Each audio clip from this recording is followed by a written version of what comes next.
உன்னை பார்க்காமல் என் விழி உறங்குவதில்லை. உன்னை பார்த்த பின்பு விட்டு போக என் மனம் ஏற்பதில்லை. காதலுக்காக மட்டுமல்ல, கடைசி வரை உன் கூட பயணம் செல்ல. கடைசியில வேற ஒருத்தனோட சொல்ல. தெய்வத்துக்கே மாறு வேஷமா. சரி மாமா, நான் போய் குளிச்சுட்டு வரேன்டா. குளிக்க தெரிந்த உன் மனிதருக்கு தெரியாது, நீ குளிப்பதற்கு காரணம் நான் தான் என்று. யாருக்கு தெரியும், எவனா வந்துட்டு போயிருப்பேன். நான் போய் குளிச்சுட்டு வரேன்டா. அச்சா ஒரு நிமிஷம், யாரு கூப்பிடுறா? என்னவள் அழைப்பிற்காக துடிதுடித்த என் இதயத்திற்கு எப்படி புரிய வைப்பேன்?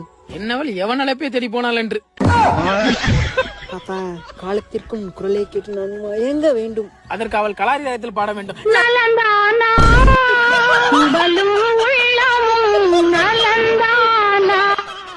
நாம் கடைசியாக சேர்ந்திருந்த நாளை எண்ணி நான் ரசித்து பார்க்கிறேன். கடைசியில் அவள் உனக்கு நாமும் போடவில்லை என்று நான் யோசித்து பார்க்கிறேன்.